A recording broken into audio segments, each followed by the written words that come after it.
নমস্কার বন্ধুরা, ঝাড়গ্রাম মিনি কিচেনে স্বাগত। আজ করব বাঙালির এক অত্যন্ত প্রিয় ও খুব পুরনো রেসিপি। ঠাকুমা দিদাদের আমল থেকেই রেসিপি সবাই খুব পছন্দ করে, আমরাও এখনও খুব পছন্দ করি। আজ করব লাউ চিংড়ি। তো দেখে নাও ঝটপট রেসিপিটা।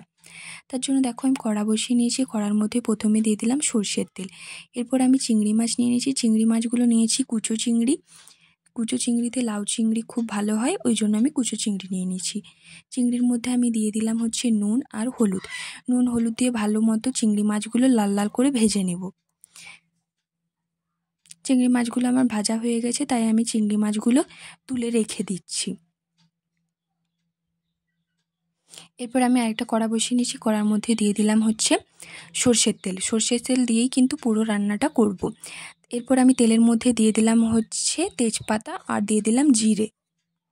এরপর আমি দিয়ে দিচ্ছি মশলাটা আমি আগের থেকে বেটে রেখেছিলাম।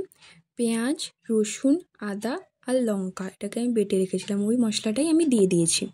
মশলাটা খুব ভালো করে ভেজে নেব যতক্ষণ না কাঁচা গন্ধটা যাচ্ছে। দেখো মশলার থেকে তেল বেরোচ্ছে। এরপর আমি দিয়ে দিয়েছি কাঁচা লঙ্কা। মশলাটা খুব ভালো করে নাড়িয়ে চাড়িয়ে নিতে হবে যাতে মশলাটা না লেগে যায়। মশলা থেকে দেখো তেল ছাড়া শুরু করেছে। এরপর আমি মশলার মধ্যে ছেড়ে দেবো লাউগুলো আমি আগে থেকে কেটে রেখেছিলাম, ছোট ছোট করে কেটে রেখেছি। এরপর আমি মশলার সাথে লাউটা খুব ভালো করে মিক্সড করে নেব। খুব ভালো করে মিক্সড করে নিয়েছি লাউ আর মশলাটা।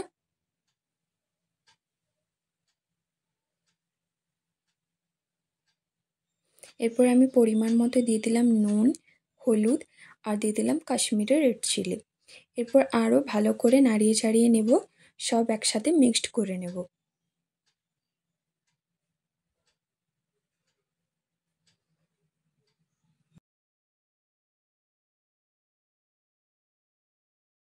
খুব ভালো করে মশলাটা মিক্সড করে নিতে হবে যাতে মশলাটা না লেগে যায়, ওই জন্য আমি বারবার নাড়িয়ে চাড়িয়ে নিচ্ছি। এরপর আমি দিয়ে দিচ্ছি জল, যাতে লাউগুলো সিদ্ধ হয়ে যায়, ওই জন্য আমি দিয়ে দিলাম কিছুটা জল। আরও ভালো করে নাড়িয়ে চাড়িয়ে বেশ কিছুক্ষণ এটা আমি এখন ফোটার জন্য রেখে দেব।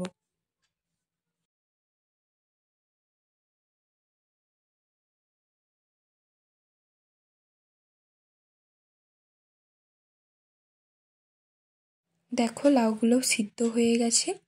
এরপর আমি এর মধ্যে দিয়ে দেবো চিংড়ি মাছগুলো ভেজে রেখেছিলাম, ওগুলো আমি দিয়ে দিলাম। তারপর ভালো করে নাড়িয়ে চাড়িয়ে নিচ্ছি।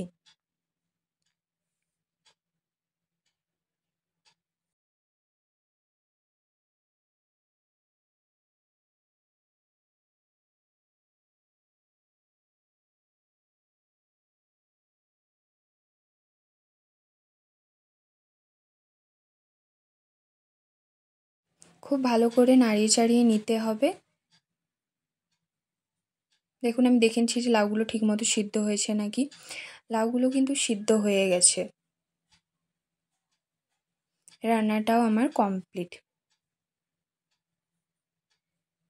দেখতেই পাচ্ছ খুব সুন্দর লাগছে দেখতে।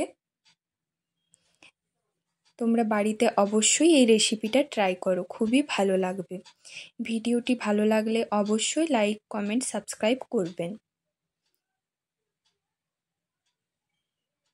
দেখা হচ্ছে পরের ভিডিওতে। বাই।